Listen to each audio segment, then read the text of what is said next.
Find out. It's Justice to 78900. Humber Wave Radio 106.9. Well, good evening and welcome to Tiger Talk here on Hull and Back podcast and on Humber Wave Radio. Thanks very much for tuning in. If you're online, if you're on the radio listening, good to have you on board tonight. I'm Eddie Wright. I'm Joe Collins. I'm Chris Sorensen. And I'm Paul Wright. And it's good to be back on the podcast, even though we're in a very precarious position. What I've done, I'll just say, I'll have to stand up a little bit here. It's a hard way. I've got a little bit retro. Last time was in League One. There you go. I'm prepared already. I knew I would be. I knew I'd be good tonight. I have maybe put on a pound or two since this shirt, so it's not very nice fitting tonight. The angle that we're at now is probably the best one to be at, but you know, for you on the radio, you're very lucky. You didn't get to see that. So, lucky you. You can get in touch with us, have a comment on whatever platform you're watching us on. Or you can WhatsApp us on 01482 772 663. And I know Joe and Chris have had a good go about the game that we had on Saturday. You can say that again. Yeah. I managed to watch the pod today. I haven't had time to watch it before then, but I watched it today. So yeah, I know you two have had a good go at it. So I thought, starting off tonight, me and Paul will have a go at it. See what we think and see if where our thoughts are a little bit different to yours, because you know that's what it's all about, isn't it? That's what it's all about on here. And I was listening to some things that you lot said, and I'm like, I wish I was on that pod, because there was so many things that I wanted to go, no, you're wrong, you're totally wrong, but I couldn't because I was you were screaming at yourself. Screaming at myself. So if you're watching this tonight and you're thinking you're wrong, then please scream on the screen and let us know what you think is wrong, because it is horrible when your opinion's not on there and not heard. I thought, Chris, you said in the podcast, if I remember rightly, and I'm going to quote you word for word, but you said that we were challenging well for the ball and we was quite in the faces. Yeah, we won a lot of first and second kind of tackles. I actually thought, instead of usually kind of sitting off, we were tighter to the man, and there was a lot more doubling up on individual players against the opposition. I actually thought. I was screaming at the radio. I'll be honest with you, it was something that I haven't seen us do most of the season. Listen, I thought we were, and I thought, you know, when I looked at the game, I saw a team in Derby County, and I saw 11 individuals as Hull City. And that's how I saw the game. I saw not a lot of commitment from the players.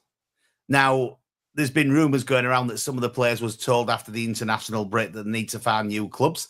That would sort of ring true because of how we've played since the international break. I don't know how true it is, but it would ring true. And I just saw that we didn't look that interested, to be honest. One of the things that got me, and I said it, I was asked to go on Radio Humberside after the game on Saturday, and one of the things that I said to James Hogarth was, and Paul was sat there and Mike, and I think we was all going quite mad. Louis Coyle at one point had got the ball and he passed it back, and we sort of said he should have passed it forward, and they got a few shouts off the fans in the East Stand, and he waved his arm as if to say, calm down to us all. And I just thought, right, hold on a minute. We're in a game here. If we win this game, we stay up. We don't want to be calming down. And what I wanted to say, I meant to say this as soon as I came on the podcast, and I'm going to come to you in a sec, Paul, so don't be chomping at the bit too much. No, you carry on. No problem. I want to apologise to the 21,500 Hull City fans that went to that game on Saturday. Because one thing that Ruben Sayers didn't do was apologise to them 21,500 fans. And the first thing he should have done on that interview was apologise to those fans that came, because it sold out. It sold out on Saturday. It shows how good the fans have been. The fans really got a good start. They really tried to lift the players. the players give nothing back at all. And if players are wondering why they're getting shouted at the end of the game, then you maybe need to have a little look back at that game and take a long, hard look at yourself, because I don't expect anybody that pulls on the Hull City shirt to put in a performance like there was on Saturday by the City players. That's my thoughts. What's yours, Paul? Well, I thought first 10 minutes we started well. We was right in the faces, and I thought if we carry on like this, we're going to do well. But you are right. The ball went out. I don't know if it was from a corner or something, and Louis Coyle went backwards. He should have gone forwards. All their defence came out. It brought us out. And after that, quite an even game. I thought, to be quite honest, you couldn't have picked 11 players out of the 22 that was playing to give you a good run in the championship next season. I thought both teams was really poor. They'd come for a draw, which was quite acceptable. I think we thought we'll draw today and then we'll win next week. I think that was in the thoughts, and maybe pinch a win. And I like to see on the goal, I mean, we gave them the goal. We have the ball, middle of their half. Puerta can't pass it 4 yards to the winger. He passes it past him. They put it down the wing. And Alfie Jones, what is he doing?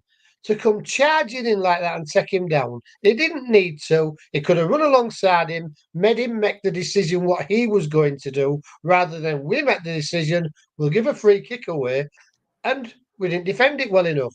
It's just a poor. It's just sort of like when you look at the season, it's typical of our season, really. We've been poor most of the season. And, on Saturday, we was no better. We didn't look like scoring particularly. One chance we had, I think it might have been Puerto who pulled it back to the invisible man. Nobody coming in because the midfielders don't get up there. It's just a poor team, I think, at the moment. I can't blame the defence too much because we are pretty low when it comes to goals again. So I'm not really having a go at the defence. But again, Ruben seems to want to play this 4-3-3, and he must see. I don't see it working at all. Kamara, he always gets the ball facing Coyle, so he passes it back to Coyle. Amrabat tried, but I think he had a big fella up against him who wasn't going to be bullied like the other one was the week before, and he put in quite a good shift against Amrabat. I wouldn't say he let us down, but he wasn't the same influence that he was the week before, and we just looked poor. It's as simple as that. They wasn't a good team. You can tell why they're both in the bottom 3 or 4 because they're 2 poor teams. And I just thought it was no urgency at all, when we needed to win. Started off well, as I say. I thought this is going to be, we're going to beat these 3 or 4-0, to be honest, but didn't get the goal. And then this back pass by Coyle, I think it did change the game. I know it sounds a bit daft after 10 minutes, but all of a sudden they came forward and got out of the defensive half. And we had them pinned back. And it was a silly pass to do. And it's always saying calm down, but get a goal early, and they've got to come out then, haven't they? A defeat to them would have been disastrous, so they're quite happy to come out then and try and get an equaliser. And instead, they can sit back and they just soaked up the pressure. We didn't. 2 shots on target, and I might be wrong, but I think one was from Regan Slater when he kicked the floor. So I think it was. Yeah, I think it was. I think, to be fair to Regan Slater, if he'd have been on later on, he might have been one that would have been there for that cutback. Because, to be honest, he's that type of player. He'll run into that position sometimes, but he might not have scored because we know what his season's been like where goals have been concerned. But I just thought it was a poor display. I really do. Everything's backwards and sidewards. I want to come back on one thing. I want to come back on this basically to say that I know that you on the podcast on Sunday said about Alfie Jones and him making the wrong decisions, and he wasn't there for the cross and stuff like that. The thing with it is, I think it's always difficult, and I'm going to defend Alfie Jones slightly here. I think it's always difficult when you've got to come into a game and you're not up to the speed of the game, and that can make a bit of a difference. And I'm not saying that what he did was right, and I'm not saying that as a professional he shouldn't, do better. What I am saying is that he's coming to the game very late, and sometimes that can have an effect because you're not up to the play and you're not up to what they're doing. So a little bit of defence for Alfie Jones from what you'd said on Sunday's podcast. The other thing that I wanted to say was mentioned on the podcast as well.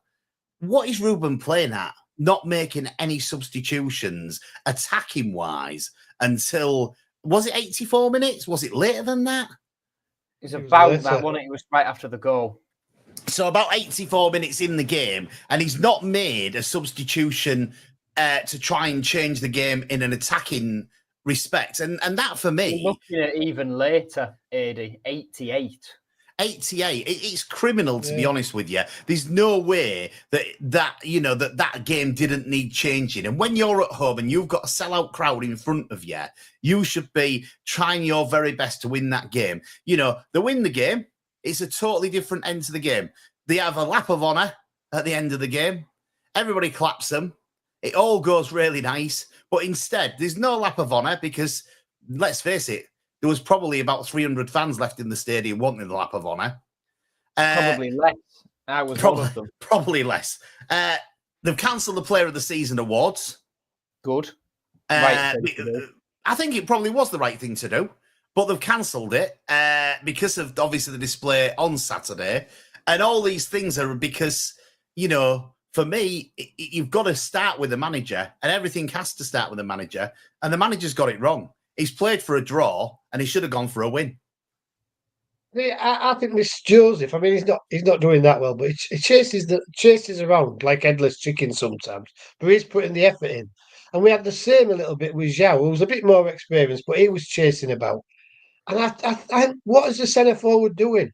Why are we having a centre forward who's having to chase down two centre halves all the time? It's a good Why comment. don't we play two up top? Play two up top and so they can press him a bit. Because, Joseph, he's not looking at £2.5 million signing, I must admit. But has he been given the service? He's had probably three chances. The thing with it is he's not actually in the box because he's chasing back all the time. And when you're asking your forward to do that much work, your forward surely should be sat on their two defenders all the time during the game. But instead, it's chasing back to our 18-yard line to try and defend. Yeah. Well, that to me is just asking your forward to do too much. But I think it's the system. If you're doing that much work, you haven't got the energy, by the way, when you get to that stage, to try and score a goal. You've lost a lot of energy because you're chasing back to your own 18-yard. Yeah, I think if it would have signed Haaland, he'd have struggled to get many goals for him. Not on the chances we create. He might have done a few himself, but we don't create a lot of chances for our centre forwards. Very few. And it's the lack of creativity. It's costing us this season because we're not scoring goals, because we're not creating many chances. I mean, is it the last three goals? We've had two penalties and a deflecting one. Is that our last three goals we've scored? Yeah. Since the international break, we've not scored from open play, I don't think. And that's a terrible stat, isn't it, Christian? Oh no, we have. Sorry, Amrabat. I was going to say Amrabat to Kamara was the one, which was a great goal. Yeah, but overall, it's still not a good stat, is it? Come on, let's be honest with you. And we can say that about the whole season. Yeah, we can say everything about the whole season with our open play goals because they are. I mean, even if we go back to the early days, where let's look at say Chris Beddier. Yeah. One of them was off his backside. One of them was off the back of his elbow. I forgot what he'd even had him now, Chris. I know. What a season. What a season. I mean, like Matthew said. I've wrote a list here. And I've wrote a list of the players that we've got out list, is it? Do you know what I said? Do you know what I said to Lee Walker earlier? I was chatting to him on Twitter and I said, I've done some prep for the show today. I don't ever do any prep. I never do any. I've done some prep today for the thing because I was going to ask Joe, and then I thought, no, Eddie, you've got a bit of spare time. Do some prep yourself. Right. So out on loan, we've got Longman, Umar. We don't have Longman out on loan. Has he signed for them? Signed for Wrexham. Right. Okay. So we've got Umar, which we did let Longman go. We've got Malem, we've got Giles, we've got Callum Jones, we've got James Fairlong, we've got Jake League, we've got Rachopi, we've got Xavier Simons, we've got Brandon Fleming, Andy Smith, and I don't know what happened with Oscar Estepinian. Has he signed for them now, or is he still on loan? Permanent departure. So I've put Oscar and Longman on there because two things. I think one thing is we should have never let Oscar go. I agree. And Longman is now a championship player, bringing Wrexham up to the championship. Now, we was talking about it on the way out the ground on Saturday. Longman would have done a far better job for you than what we've had on the wing. I don't know, does anybody want to disagree with me? Nope. No. I can't understand why we put Xavier Simons out on loan, to be honest. Me neither. When you look at Xavier Simons and you look what we've got in, we've got Puerta and we've got Alzate. Now, I know Alzate was getting his song sung about him and all this lot, and he was doing really, really well. But he's been totally off the boil for probably half a dozen games. His passing's been poor. His work rate has been good, but he's not really been getting the challenges in to make the tackles. Would Xavier Simons have done any worse? It's tricky to say about scored Xavi. 2 goals for us, hasn't he? Yeah. This season. I think that's right. Yeah, It's tough because Simons was sent out in the knowledge that we had Elio Matazo, and we weren't to know or expect to have a third ACL injury. No. So, Listen, I understand what you're saying, but the thing with it is that what I'm trying to say here is that Lee put it fine on Twitter, and we've talked about it here on the pod. When you talk about the City signings, we've had over 60 signings for the club. Now, one thing I'd like to ask is this. Are we any better, and is the team any better than the team that John took over or inherited when he took over? No. not at the moment. It's about the same. You might have better individuals, but as a collective, they are. And some of these players that are out there, when we're talking about your Longmans, your Simons, stuff like that, these are the sort of players that we're letting go, and we're getting in players like Gustavo Puerta, who's costing us £3 million. You know what I mean? I don't get it. I really don't get it. We're 60 million quid in debt, probably more now, but we're 60 million quid in debt. We're probably going down to the League One unless some miracle happens on Saturday and the players decide to turn up. And I just don't understand how we can be in this position that we're in at the moment, having spent all that money, and we're far worse off than we was. Well, not far worse, but we're definitely worse off than we was than when he took over. Well, shall we compare when Grant McCann got sacked to what the team is now? Because I've got it in front of me. Yeah, please do. Yeah, go then. So, goalkeepers, we had Matt Ingram, Nathan Baxter, and Harvey Cartwright as third choice. Defensively, Louis Coyle and Josh Emmanuel, our 2 right backs. Left backs, we had Callum Elder, Brandon Fleming. Centre backs, Jacob Greaves, Alfie Jones, Sean McLaughlin, Deshaun Bernard. And am I missing any that went out on loan? No, I'm not. Central midfield, Smallwood, Doherty, Honeyman, Monka, Andy Cannon, Tom Huddleston, and Regan Slater. That signing was sanctioned by Grant McCann, so I will put that in there. Wide players, Malik Wilkes, Keane Lewis Potter, Ryan Longman, Randell Williams. And through the middle of strikers, we had Tom Eaves, Josh McGuinness, Tyler Smith. And, I would take probably most of those players over what we've got at the moment. I've had a message from Jan. She said that she'd have Honeyman, Doc and Simons rather than the current midfield pretenders. And I agree. I totally agree. They might be technically better than them 3 players, but they ain't got the effort that them 3 players put in. It's interesting, isn't it, how we deemed Greg Doherty not good enough for where we wanted to be last summer. I mean, I don't get the Greg Doherty one. I really don't. Yeah. He was such a good player, put such effort in. Yeah, all right, sometimes his final ball wasn't the best, but I've watched Puerta's final ball. I've watched Alzate's final ball for the last 3 or 4 games. They've both been as poor as what Doc sometimes was. So I just don't get it. I'm really lost as to, how you can spend 60 million and have a worse team than you had before you spent the 60 million. Callum Elder, left back, why would you get rid of him? I know. He didn't particularly let us down. It's crazy. We haven't got a left back, have we? I think as individuals, now you look at the players and you think, oh, good player, good player, good player, good player, good player. But if you look at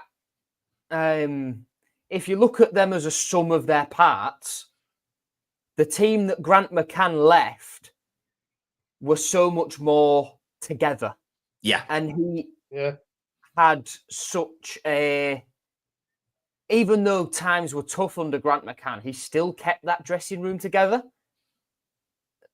And that's not something that we've had over the last 12 months since Liam Rossini got sacked. It was a dressing room divided, and then Ruben Sayers has had a difficult job of trying to bring all of that together. Yeah, I think Ruben's had a hard job in doing that. I do agree, but I think, when you look at the appointment of Ruben, I'm not sure it was the right one to make at the time that we made it. Well, you might disagree, John, and you're quite entitled to, but I'll say my case, and then you can say yours.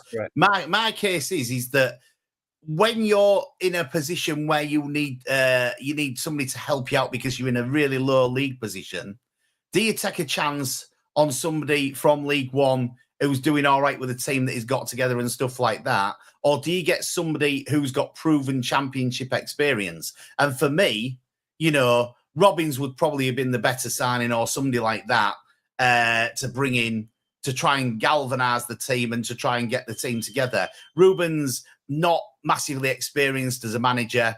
I think, he could turn out to be a really good manager. He's obviously got something there, but, we're in the 22nd position in the league. We're in the bottom three. We're in the bottom three for a reason. And it's not just to do with players, it's to do with managers, because they make a lot of the decisions. They tell them whether to go for the game or whether to have a draw on the game or whatever. And so that's my point. Valid, but I think Ruben is a long-term appointment. As a football club, I don't think we'd have gone anywhere going and getting someone like... it might seem ridiculous because of their league position, but what I'm going to say here, but I don't think long-term we'd have got somewhere with someone like Alex Neil. He's not someone who inspires fans and inspires young players wanting to come to a football club. So he very much fits a Millwall, but I get the argument. But what we're paying for at the minute is the decision Adrian made about management before Ruben Sayers, because Ruben's points per game is good if you had him for a full season. This is hypothetical, of course, but we would be well clear of this battle. But I do agree that since the international break, he has to take some criticism because he has fundamentally got it wrong. I think next season with these same players, we would be higher up the league. Whether it will be playoffs or not, I don't know, because I've just seen Harry's comment come in here. I don't think everyone was saying we would get playoffs with the same players, because there are still fundamental flaws with this squad and with the football club as a whole at the minute. But ultimately, this whole season rests on one man. And it's the man at the top who, if rumours are correct, is looking at taking us off his business portfolio, let's say. Well, it could be, I agree with you.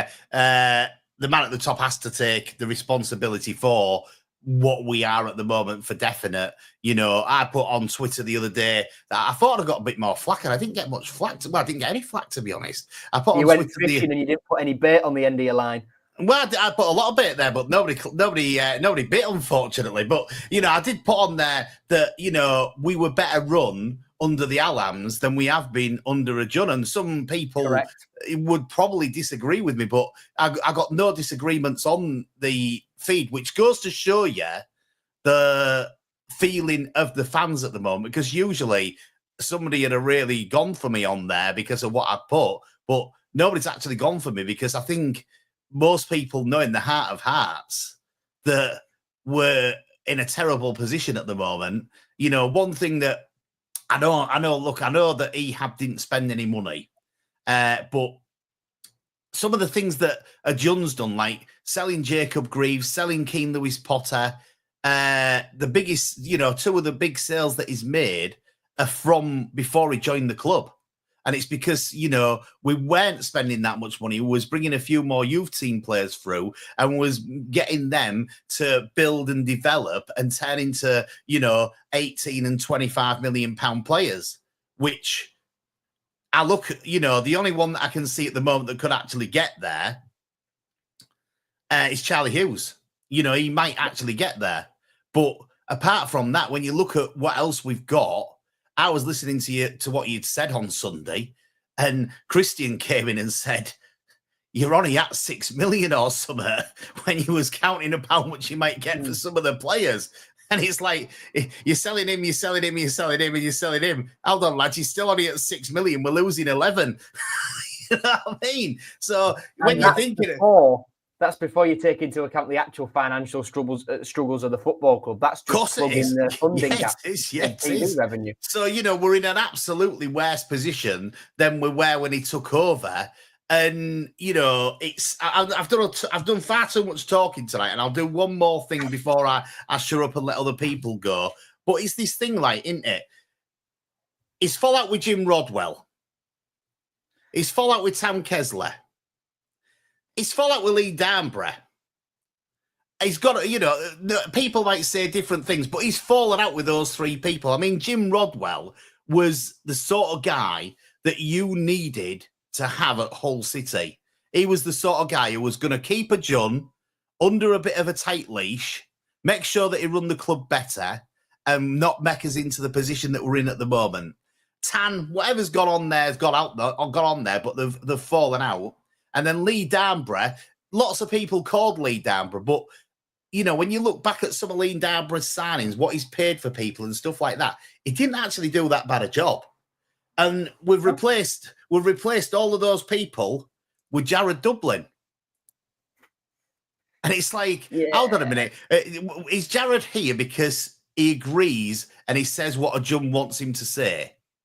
And for me, that's the reason that he's in the position that he's in, is because of that, because he's probably a bit of a yes man, and he needs somebody like Jim Rodwell who is going to tell him how it is and try and, rein him in a little bit. And I saw a comment on Twitter. It was John Huzzle, I think it was, and he basically put that if a John does keep the club next season, he needs somebody to come in as like a vice chairman how to run an English football club, who knows how to run a football club, because without that, we're going to be in really, really big trouble. I know you've got some comments to come, Joe, and I know you'll all want to come back with a few things, and I've got some comments here as well, so I best shut up now because I've ranted my head off. All I want to say before we get to them is Jim Rodwell was always an interim CEO to handle the transition period.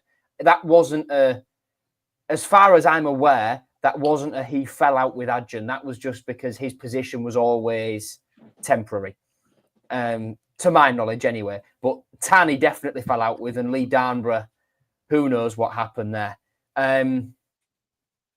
Marsh puts in here that a simple solution is to employ Adam Pearson to run the club day to day, easy peasy, job done. And that would have been a smart thing to do from day dot. Get someone in like that as a head of operations or something like that as a chief exec, almost like what Jim Rodwell was doing on an interim basis, really, who knows how to run a football club, as Adam Pearson did at Hull City for many, many years. There's a couple of comments here about takeovers as well and the Alams. Ehab is not a football man. Assem was never a football man, but they bought it because they felt like they owed something to the city and the people that gave them so much. Ehab, I know someone in chat, Thomas, has messaged him asking if fans chucking his name about is true. I just want to say, and Ehab has confirmed it in that message as well, that it is absolute nonsense. What that is founded in is the fact Ehab still goes to the games and his car is parked outside every week. The other thing with that, though, Joe, is, he still apparently owes Ehab some money as well. Well, that's why Ehab will keep coming, to use it as networking, to speak to people who are in hospitality who he can do business with. That's why Ehab will still be at those games. Not because he's bothered about the football necessarily, because that's never what bothered him, but to try and make business connections. And it's a convenient place where if you meet those people there, you can meet and have a chat. Oh, I'd like to do this, that, and the other. Moving deep into chat, then, we've got 220 of you watching live on the various podcast channels at the moment. So thank you very much. Yeah, thank you. Good evening to you all. Thank you all for that. Harry says, against Derby, we didn't even play that bad. Apologies wouldn't have made any sense. Derby were way worse than us and they offered nothing. I was expecting a little bit more. Lee just simply puts so many rumours at the moment. And that's a nice way to sum it up, I suppose. The radio silence from the chairman probably doesn't help that, but he's a PR man. And when things aren't going particularly well, he's not going to stick his neck out on the line and say something, is he? Dan Wright says something is very off about the attitudes of the players, something going on behind the scenes. Could that be with the ones that were still here from last season? A bit of hangover in terms of sacking Liam Rosenior, perhaps? Who knows? Moving further down, Marsh says the problem with the lack of a sub was that he only had one interval left. He could have made 3 changes, but only the one place to do them at. But that's why he should have used the Alfie Jones stoppage to bring on Mason Burstow as well. But he sat him down. Matthew Adamson says the subs should definitely have been on earlier, and that I'll come in there, Joe, because I've got comments on the WhatsApp 01482 772 663. Andrew Scott disagrees. He thinks he can understand why he didn't make any changes. We just said that Derby wanted a draw, and with us 2 points clear, it would have been a good result. And he is right, but you know, you're playing with fire to try and play for a draw with our defensive record of losing 1-0. How many times have we lost 1-0 this season? Oof. A few. It is a few. It is a few. Count that, yeah.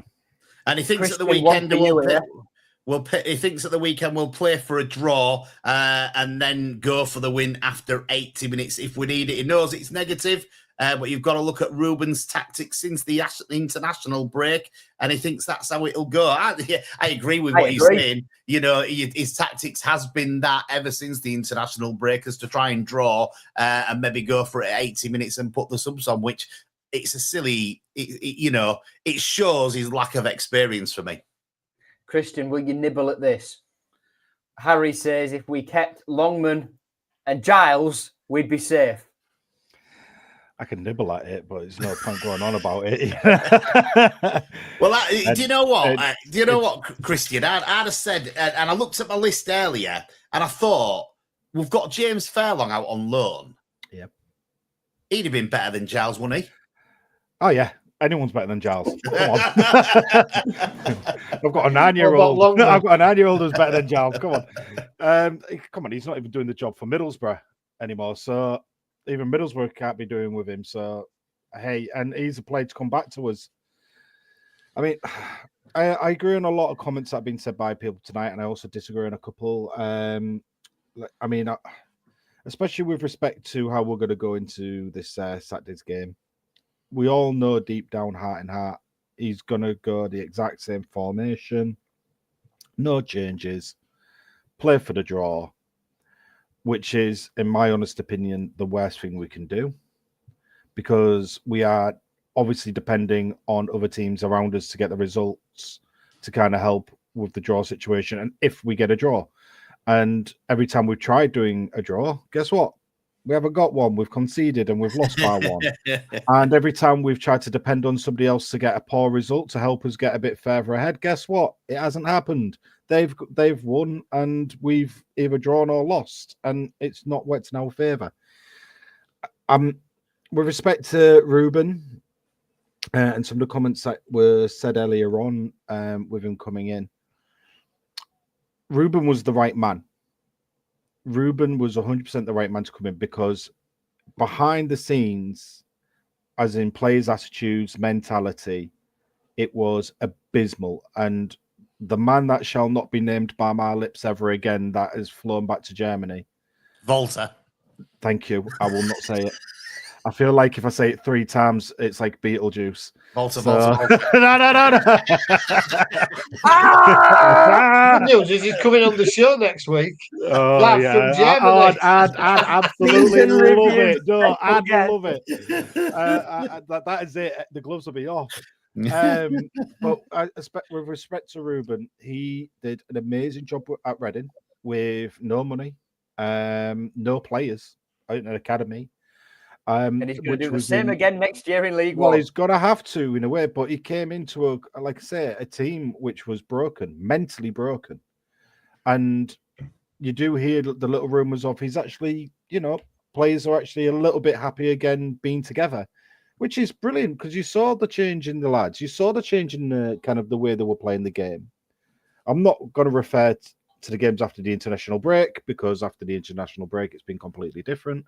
But I do believe Ruben's man management style is brilliant. Now, one problem I do have with him is that he's too rigid to the point of where he won't adapt. He's got a formation and a style of play, and it must be the only one he knows because the players that we have fit, I'm not saying the players that we have, I'm talking the available fit players.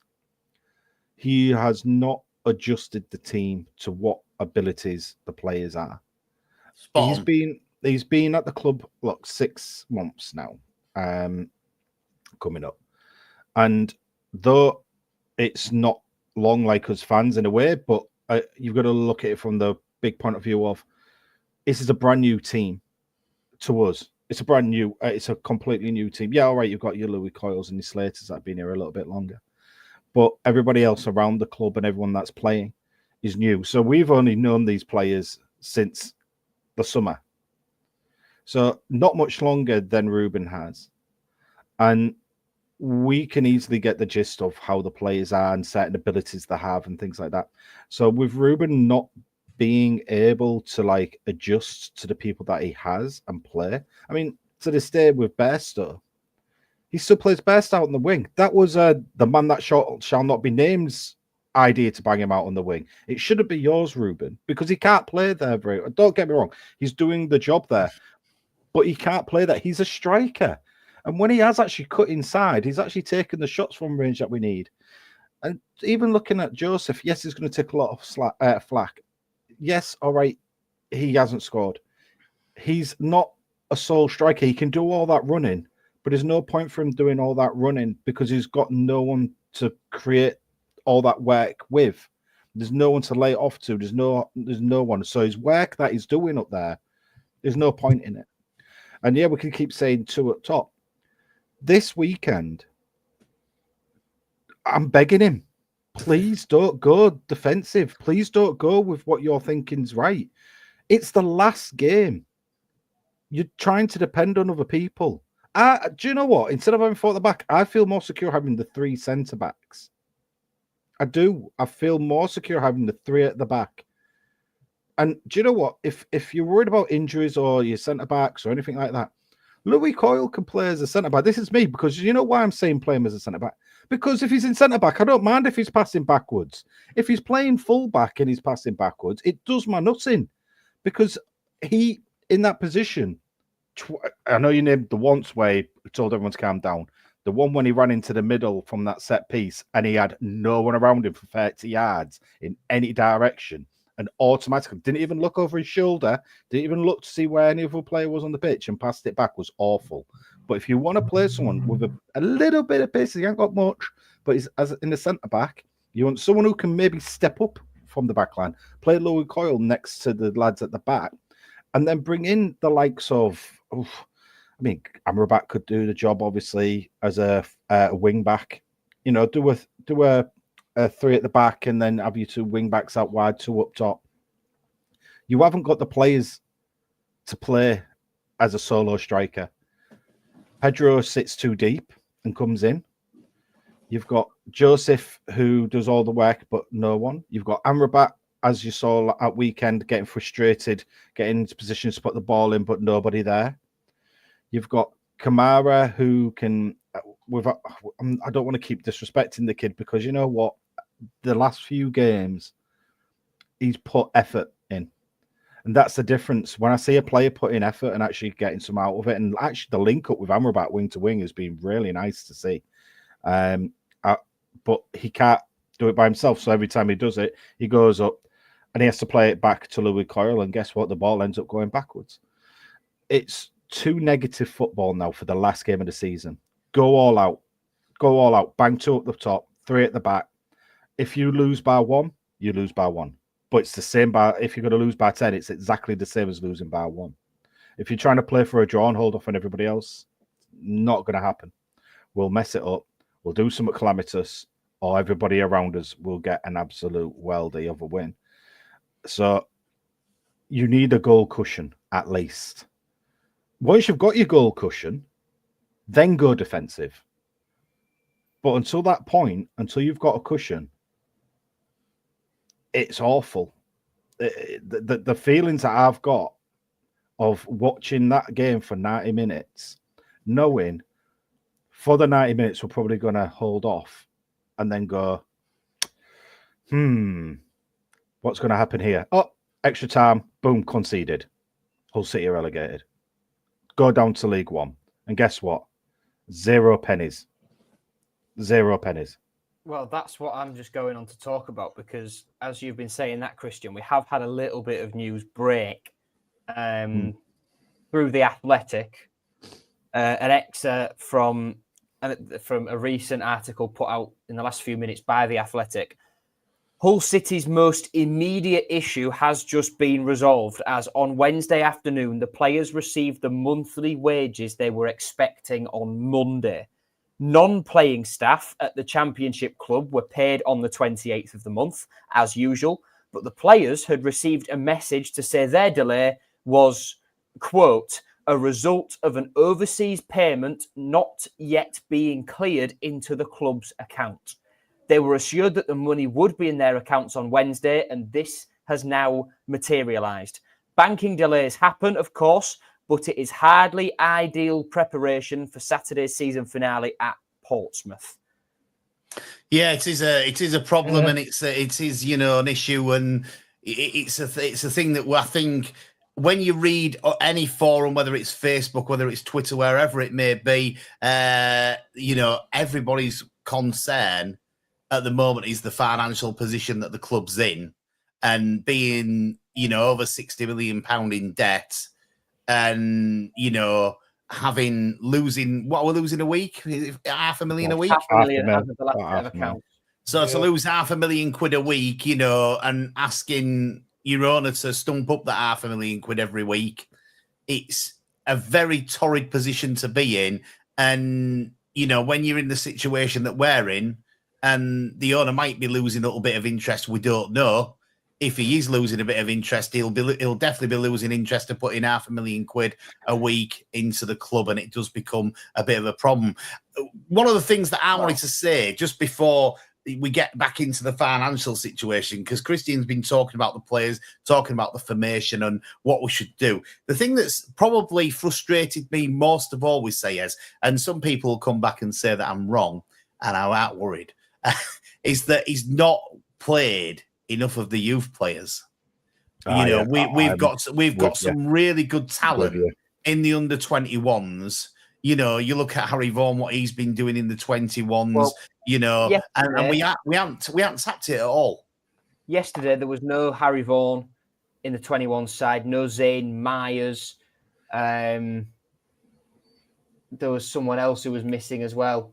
Can't think of who it was, but Callum Yam and Archie Howard.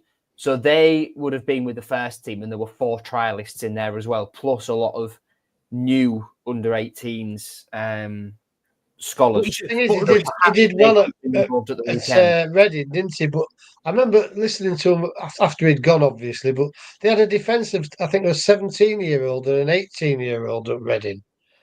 I'm not saying we want to be playing them. Obviously, it's a step up the Championship. But he hasn't really given any of our youth a chance, has he?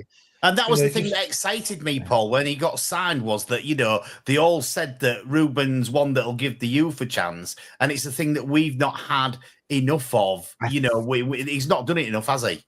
I think, No, I though, don't think so. in Ruben's defence with respect to that was because of what he walked in on and the position of the league and what was going on within the club. I don't think it would have been right to... But maybe then, Chris, but not now. You've just said a few To be minutes fair, ago. Reading was in it's financial thing. dire straits. Don't get me wrong. I'd play Harry Vaughan because he's been proven that he can, keep up. He can keep up and things like that. I'm with you on that one because look, I think he's great. He's Harry Vaughan. He's an engine.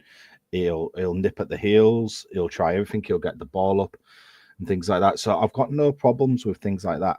But for Ruben's side of things, I mean, look, guys, I'm not changing it and overly defending the guy now because I'm not. I'm just trying to put across when you come into a club. Again, he still doesn't know their abilities as well, the youth as well as, and his sole focus has been on the main first team and the more senior players of the club, trying to get them out of it. Look, if we stay in the championship, or even if and when we go down, Chris, sorry to sort of interject, his focus has to purely be on the first team. When I've spoken to one of the academy lads in particular, he has kept in the loop with the academy stuff through Rich Naylor, Connor Sellers, David Myler, and they've been coming up to Cottingham when their lads have been training with the first team to have that sort of discussion face to face rather than over the phone. But I suppose, well, if we go down, he's going to have to rely on them, and if we stay up, hopefully we'll see players like Vaughan bled in a little bit more. Yeah, I think we will see a lot more players bled in, like you've just stated, next season. This season wasn't the right one because of the huge repair job he's had to do. I understand where you're going, Chris, but I think when you're looking at centre forwards, none of them scoring goals. One of them hasn't scored. Bairstow has scored two. Even Zhao's only scored half a dozen. To stick one up front, maybe in the odd game, alongside Zhao or Malcolm or whatever, I don't think it'd done any harm. I really do. I think the kid pre-season he scored a couple of goals. He's never been seen since, has he? You're kind of right there. You're right in a way there, Paul. But you've also got to think the players that we've got that can play up top. He hasn't even been playing them up top, like Bairstow. Well, I understand that. Yeah, like Bairstow hasn't even played striker. And on Bairstow, I've had a comment again from Andrew Scott who says that Bairstow played up front in August against Millwall and he wasn't good enough, and that's why he's on the wing. But he's not been tried often enough up front, has he? No, he had 15 minutes. He's not been given enough of a goal. Listen, I'm not saying that Bairstow. I'm not going to say that Bairstow's skill is good, but one thing I will say in Bairstow's defence is he does something that the other strikers don't do. He strikes. He has a shot. He does have a shot. And that's as a striker. A lot of the players that you've looked back on in the past probably haven't been the most skillful players, but what they could do was strike the ball and hit the net. And, that's what you want your striker to do. You're not bothered about anything else. If he scores you 20 goals in a season, if he's, misplaced the ball a few times or whatever, you aren't bothered because you want 20 goals a season out of your striker at least, don't you? And I agree with what you're saying. Sellers Fleming, Paul, for me, he should have been in some of these games because, he started the season well and, because we're short on players at that point, he's in the squad, and then we buy players that are supposedly better, and then he's out the squad. Chris Padilla. Yeah, and was Chris Padilla any better than Sellers Fleming? Nowhere near. I would have had Sellers Fleming straight away, and that was the thing about the pre-season. Instead of Chris Padilla, he'd have scored the same amount of goals. Yeah. I mean. No. Bad news. This is one of our top goal scorers, Chris Padilla. We can keep going back, gentlemen. We can keep talking about this. Look, at the end of the day, we're going to talk about how we've got here, and obviously, we're all going to look at Adjan. And we can't say it's just this season because obviously, we can't even say it's the getting rid of Liam Rosenior. We can't even say that because when Adjan came into that's where it started, isn't it? Well, no, it started the day Adjan took over the club and he was gambling on situations of buying in players with a bit of cash, doing a bit of flamboyancy and gambling. And getting rid of Grant McCann. Getting rid of but everything since is taken over because. Well, that's the first thing that he did wrong, wasn't it, Chris? Because ultimately, the first thing that he did was get rid of Grant McCann. And people say he shouldn't have got rid of Grant McCann, but I'll tell you now, it was a silly decision when you've got a manager that's doing okay. He knows all the players. If you want to get rid of him in the summer, no problem. And he should not have brought in his little pal. No, he shouldn't. Like, no, should definitely not have brought in not. Shorter. And that was ridiculous when he brought his friend It was. in. It was. It was just the most annoying situation at the time. And that was kind of the first impression that you've got of Adrian. But don't get me wrong, he was throwing money at us. So we were all like, hey, up. Well, all right, somewhat exciting, we're all really happy with that. And the gambles that have not paid off. I mean, last season, forget Liam Rossigna. Just look at the purchases or the type of players that we had. It was mainly loan players, so we weren't going to have any of them. Contracts were coming to an end, so they were all going to go because Adrian wanted something a bit extra. Or the players that we did have, which proved they were good quality, ended up going to other clubs. Like, obviously, we got Philogene, and he went off pretty fast, and, Greavesy. And I still undervalued a little bit, but I understand the reasons for all going. They wanted some Premiership. Who wouldn't? I understand that kind of aspect. But you can't run a club buying in and out, getting loan players, and expect a coherent team to progress ever when it's new every season.